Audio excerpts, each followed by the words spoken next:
출애굽기 23장 10절부터 17절까지의 말씀, 그리고 건너가서 20절부터 또 26절까지의 말씀 두 군데를 제가 읽고 말씀 나눕니다.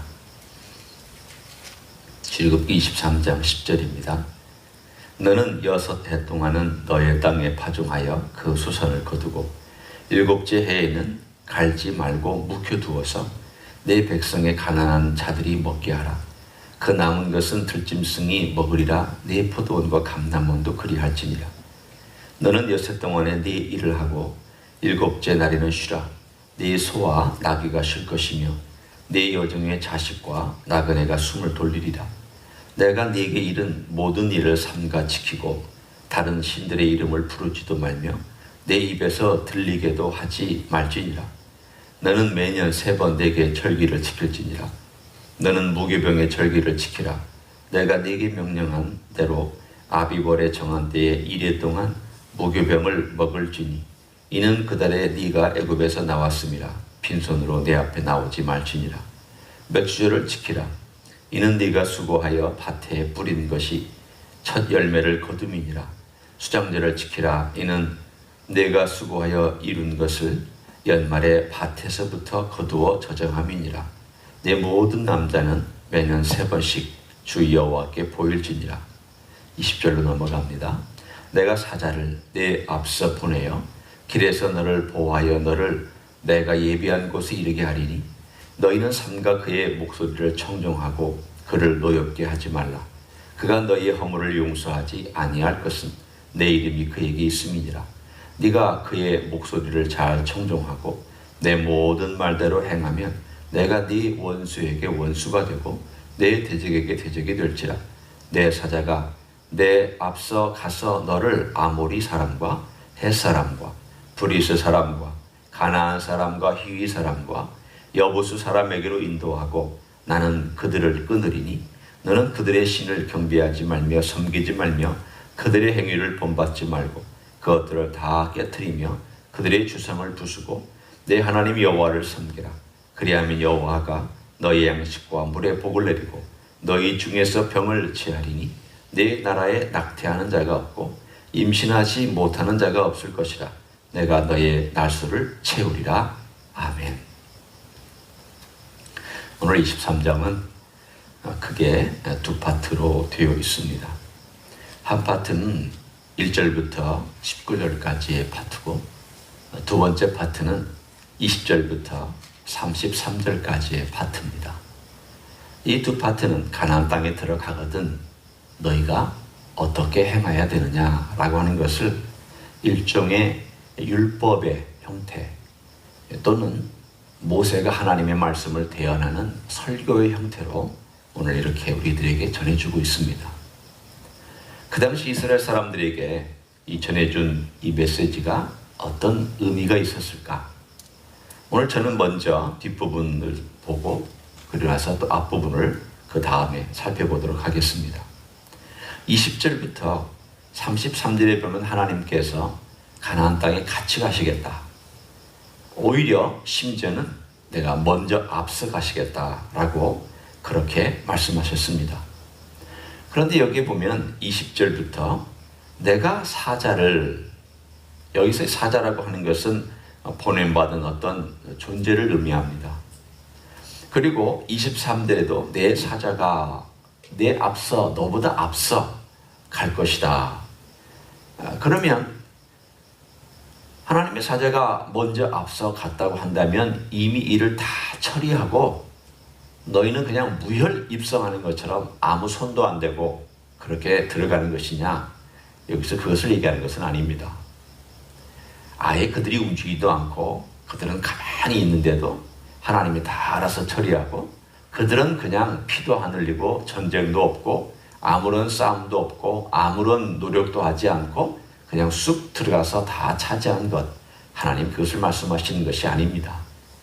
여기서의 말씀은 하나님이 앞장서시지만 그러나 동시에 이스라엘 사람들도 그 앞장서신 하나님을 따라서 바짝 따라서 그 말씀에 순종하면서 하나님께서 명령하신 대로 같이 보조를 맞추어서 전쟁을 치르고 또 일도 하고 어떤 문제가 생기면은 하나님께 묻고 하는 그 과정을 여기서 하나님 말씀하고 계신 내용입니다.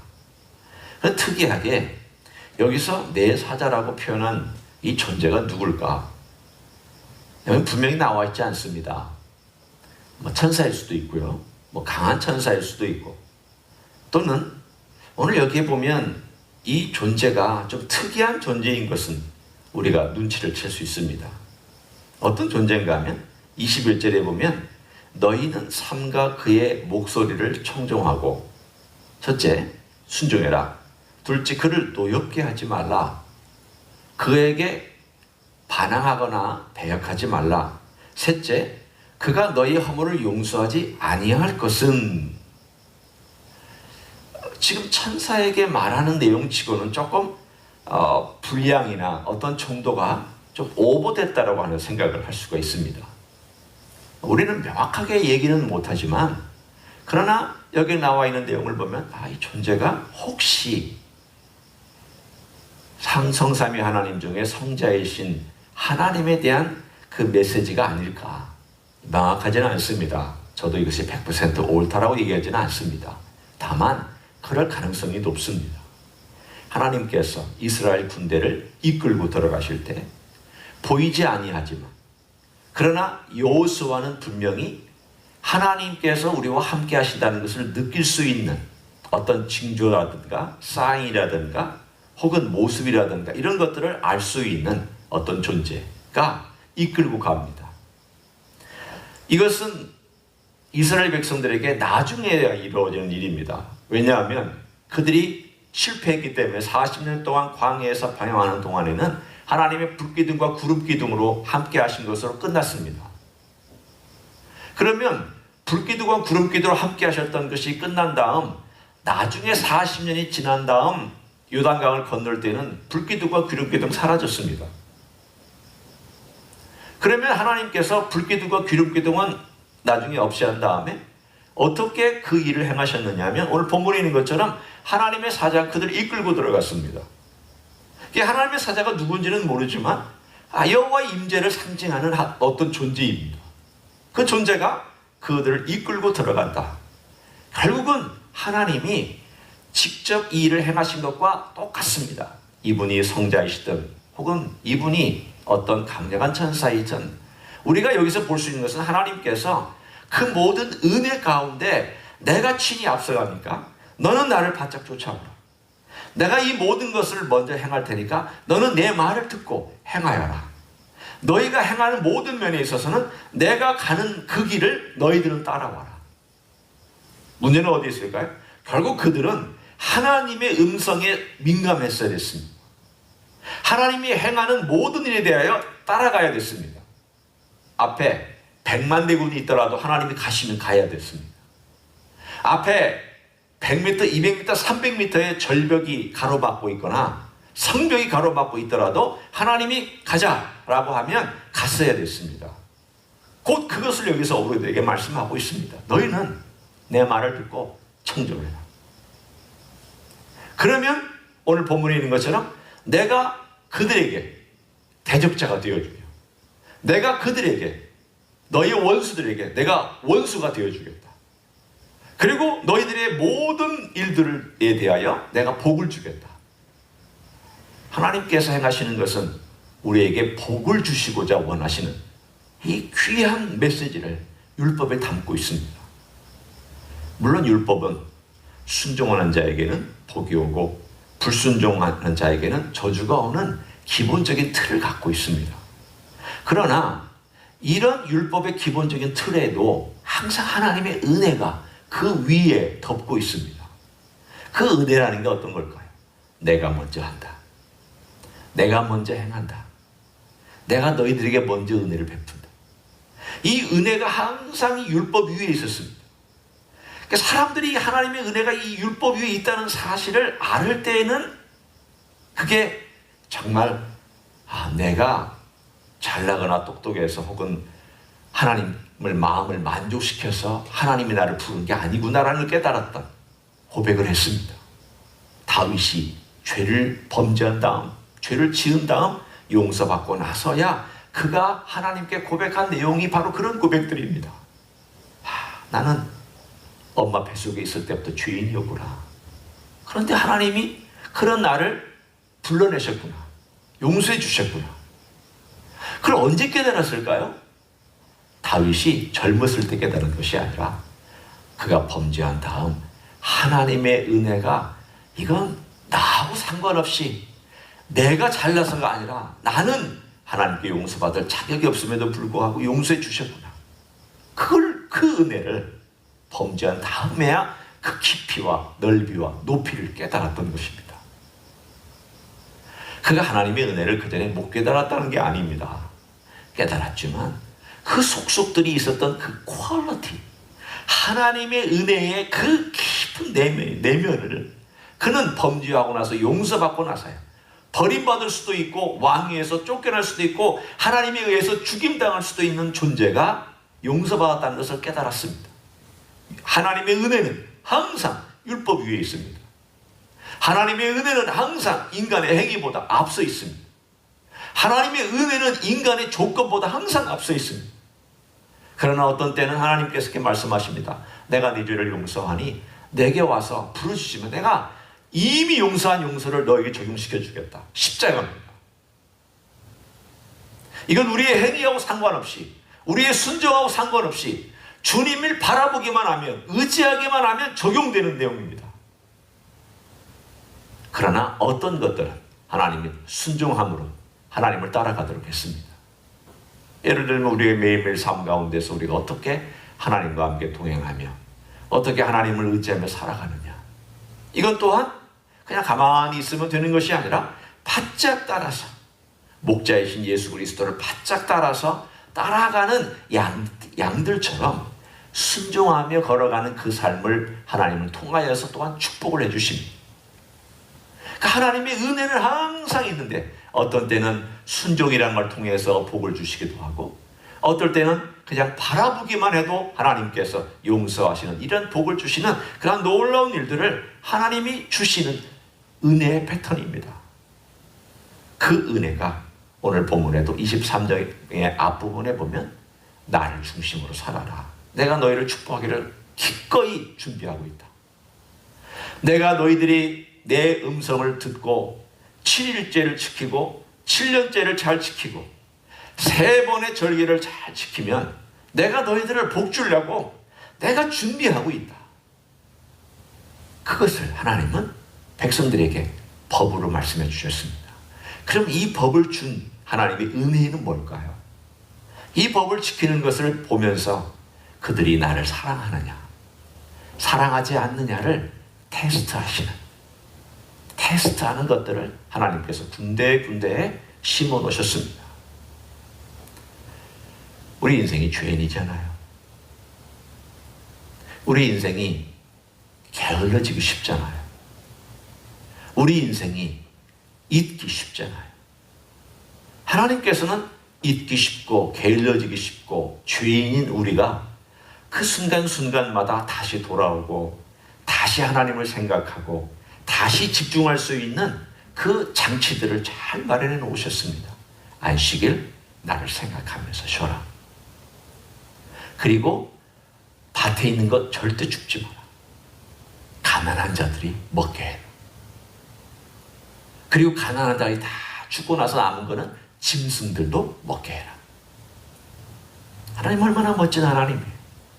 나에게 집중할 수 있는 시간, 그러나 동시에 사랑을 베풀 수 있는 시간, 그 사랑을 짐승들에게까지 베풀 수 있는 시간, 이런 모든 장치들을 잘 마련해 놓은 것은 하나님의 은혜가 하늘로부터 우리에게 쑥 흘러서 자연스럽게 자연세계까지 내려가도록 만들어주신 것이 하나님의 원리요, 하나님의 은혜의 순환이었습니다.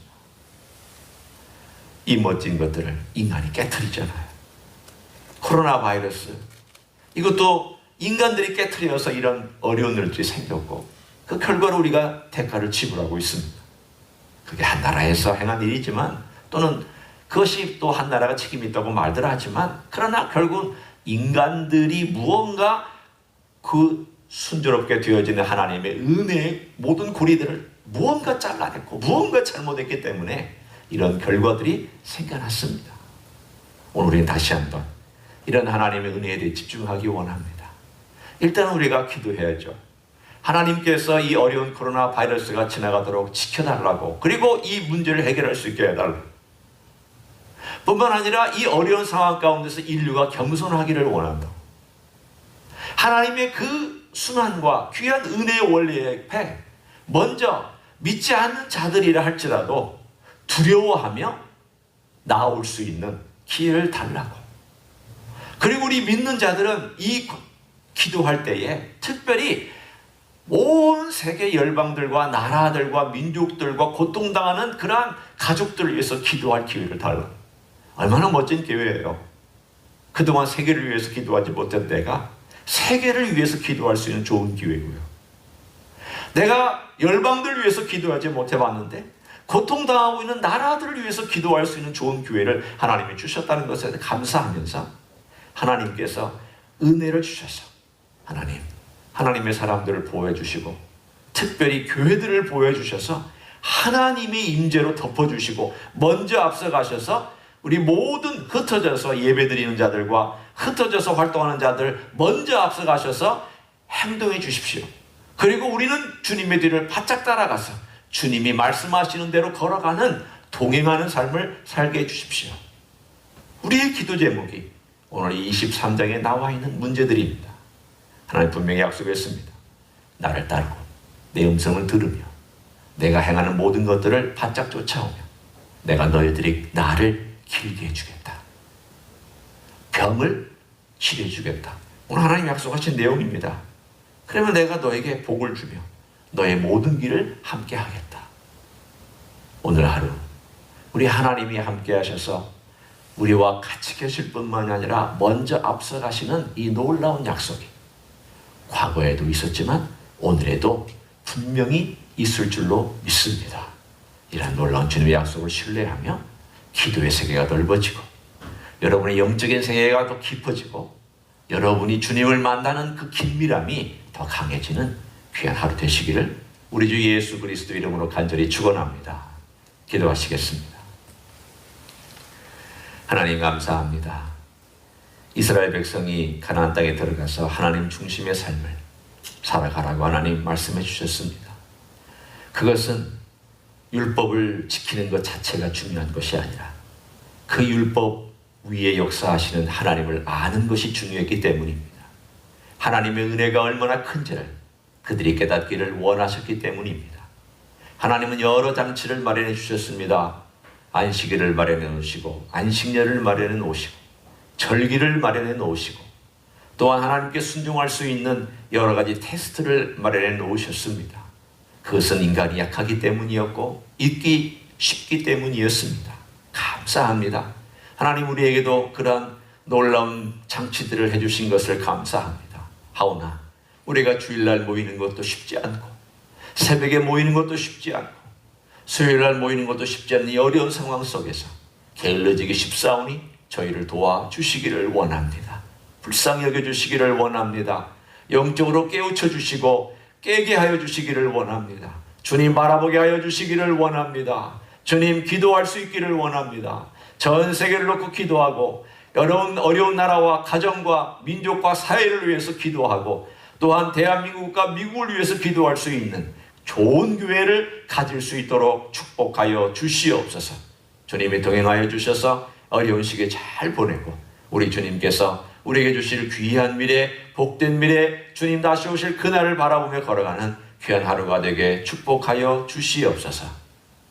이제는 우리 구주 예수 그리스도의 은혜와 하나님 아버지의 극진하신 사랑과 성령 하나님 교통하심의 역사가 어려운 싸움을 싸우고 있지만 우리 주 예수 그리스도께서 앞서 행하신 것을 알고 목자의 뒤를 따라가는 양처럼 그 음성 잘 듣고 그 음성대로 귀를 기울이며 그 음성에 순종하기를 소원하는 이 자리에 참여한 모든 종들 위해와 또 가정에서 예배드리는 종들 위해와 주임제 이스교회 위해와 이민교회들과 한국교회들과 선교사님들 위해 이제로부터 영원히 함께 하실지어다. 아멘.